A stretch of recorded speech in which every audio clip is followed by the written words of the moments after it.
ఆ మధ్య మత్తు వదలరా 2 రివ్యూలో మేము ఒక పాయింట్ రాసాం ఈ పోక్సో చట్టం గురించి. అమ్మాయికి మెచ్యూరిటీ అన్నది 18 ఇయర్స్కి వస్తుంది అన్నది చట్టం చెప్తుంది. కానీ అది ఆ మెచ్యూరిటీ ఒక్క రోజులో వచ్చేది కదా. కానీ చట్టం ఎలా ఉంటుందంటే ఆ 18 ఏళ్ళు నిండడానికి ముందర రోజైనా సరే అది పెద్ద కేసు అవుతుంది. ఆ అమ్మాయి ఇష్టంతోనే నేను తీసుకెళ్ళాను అన్నా కూడా చెల్లదు.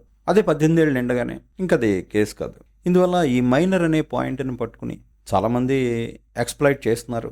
ఆ విషయాన్ని 'మత్తు వదలరా 2లో ఒక హీరోయిన్ పాత్రలో చూపించారు. అక్కడ ఆ అమ్మాయి డైరెక్టర్‌ని బెదిరిస్తుంది. ఇక్కడ హీరోయిన్ తండ్రి చేసినట్టు చూపించాడు. ఆల్రెడీ మేము ఈ 'మత్తు వదలరా' మూవీలో ఉన్న ఆ సీన్ గురించి మేము ఒక వీడియోలో ప్రస్తావించాం. ఈ పోక్సో చట్టం గురించి, దీని గురించి. వీలైతే ఒకసారి మళ్ళీ చూడండి. ఆ వీడియోలో మేము చెప్పిన పాయింట్సే ఈ సినిమాలో మెయిన్ థీమ్. అదేనండి, ఈ జానీ గొడవ చూస్తుంటే 'మత్తు వదలరా 2లో వెన్నెల కిషోర్ పాత్ర గుర్తొస్తోంది.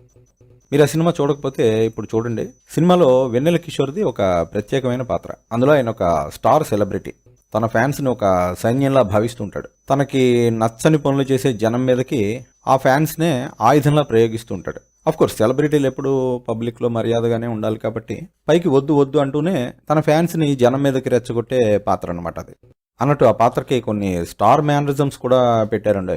సరే, ఈ పాత్ర చూసి ఇదంతా ఏదో పవన్ కళ్యాణ్ మీదే సెటైర్ అని కొందరు వర్రీ అయ్యారు. అబ్బే కాదు, అదంతా అల్లు అర్జున్ మీదే సెటైర్ అని మరికొందరు వెనకేసుకొస్తున్నారు. సరే, జానీ కేసుకి ఈ పాత్రకి సంబంధం ఏంటి అంటారా? అంటే వాళ్ళు ఏదో కావాలని తీసారని అనట్లేదు, కానీ ఆ లింక్ అలా కుదురుతోంది. ఈ వెన్నెల కిషోర్ స్టార్ సెలబ్రిటీ పాత్రలో ట్విస్ట్ ఏంటంటే, ఓ అమ్మాయి ఈ స్టార్ సెలబ్రిటీని ఎక్స్‌ప్లాయిట్ చేస్తుంది. కావాలని అతన్ని రెచ్చగొట్టి అతనికి లొంగిపోతుంది. మనవాడు ఎంతో ఈజీగా పడిపోతాడు. మనవాడికి విషయం తక్కువ అని అది కూడా కొంత చీప్గా చూపించారనుకోండి, కొన్ని సెకండ్స్ ఆఫ్ టైం డిస్ప్లే చేసి. సరే, ఆ క్షణికానందం తర్వాత అమ్మాయి అతని సినిమాలో ఛాన్స్ అడుగుతుంది హీరోయిన్గా. అబ్బే లేదు, నువ్వు పిలిస్తే వచ్చాను నీ దగ్గరికి, కానీ నేనేమి నీకు ఛాన్స్ ఇస్తానని కమిట్ అవ్వలేదు కదా అంటాడు ఈ స్టార్. అబ్బే, నేను కమిట్ అయ్యాను కదా, నాకు హీరోయిన్గా ఛాన్స్ ఇస్తానని నువ్వు కమిట్ అవ్వాల్సిందే అంటుంది అమ్మాయి. నువ్వు కమిట్ అవ్వమని నేను అడగలేదు కదా, నీకు ఛాన్స్ ఇవ్వను పో అంటాడు ఈయన. అప్పుడు అమ్మాయి అసలు ఆయుధం తీస్తుంది.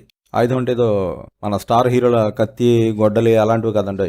నేను మైనర్ నింటుంది. మైనర్ మీద అత్యాచారం చేసావు కాబట్టి ఇది నీ కెరీర్కే డేంజర్ అంటుంది. ఈ దెబ్బకి మనవాడికి కళ్ళు బయలు గమ్ముతాయి, ఏం చేయాలో తెలీదు. సరే, మరి మైనర్ అమ్మాయికి అన్ని తెలివితేటలు ఉంటాయా? అలాంటి అమాయకురాలకి మగాన్ని ఎక్స్‌ప్లాయిట్ చేసే తెలివితేటలు ఉండే ఛాన్స్ ఉందా అంటే, నిజానికి మైనర్ ఏజ్, మేజర్ ఏజ్ అన్నవి కేవలం ఒక నెంబర్ మాత్రమే. దానికి తెలివికి సంబంధం ఏమీ లేదు. ఆ అఫీషియల్ మేజర్ వయసు ఇక కొద్ది కాలంలో వస్తుంది అనే లోపులోనే అబ్బాయిల జీవితాలు నాశనం చేసిన అమ్మాయిలు ఉండొచ్చు. 23, 24 ఏళ్ళు వచ్చినా ఎవడో కోన్కిస్కాగాడి మాటలకు పడిపోయే అమాయక కన్యలు ఉండొచ్చు. అయితే మైనర్ ఏజ్ ఇంత, మేజర్ ఏజ్ ఇంత అన్నది చట్టం. దాన్ని ఎవరైనా గౌరవించి తీరాల్సిందే, చట్ట ప్రకారం నడుచుకోవాల్సిందే. దాన్ని బట్టే చేసే పనులు నేరాలవుతాయి, దాన్ని బట్టే శిక్షలు పడతాయి. ఇదిగో ఈ పాయింట్ దగ్గరే సెలబ్రిటీలంతా ఇబ్బంది పడిపోతున్నారండి బాబు. ఈ పాయింట్ని ఆధారంగా చేసుకుని అమ్మాయిలు సెలబ్రిటీలని బెదిరిస్తున్నారు అంటూ ఆ పాయింట్ని ఇందులో చూపించడానికి ట్రై చేశారు. ఫైనల్గా ఈ కథలో అమ్మాయి చచ్చిపోతుంది. కామెడీ హీరోలు ఇద్దరు ఆ మర్డర్ కేసులో ఇరుక్కుంటారు. ఆ ఇన్వెస్టిగేషన్, చేజింగ్ ఇదంతా స్టోరీలో భాగం అనుకోండి.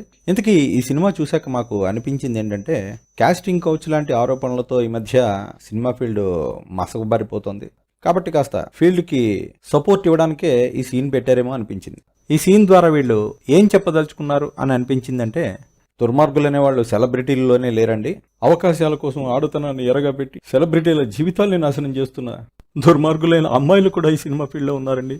దానివల్ల మా సెలబ్రిటీలకు ఎన్నో ఇబ్బందులు ఏర్పడుతున్నాయి అని ఎఫెక్టివ్గా చెప్పాలనుకున్నారు అని అనిపించింది.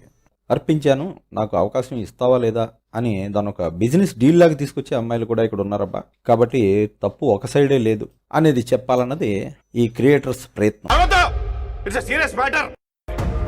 సెక్షన్స్ చెప్తాను, రాసుకోండి. Section 366A, procuration of a minor girl. ఆ వీడియోలో మేము చెప్పిన పాయింట్సే ఈ సినిమాలో మెయిన్ థీమ్.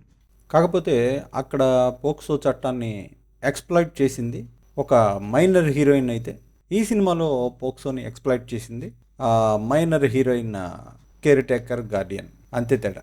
అక్కడ సీన్, ఇక్కడ సినిమా. పోక్సో దుర్వినియోగం బేస్గానే సాగుతాయి. మరిన్ని మంచి వీడియోల కోసం సబ్స్క్రైబ్ చేయండి.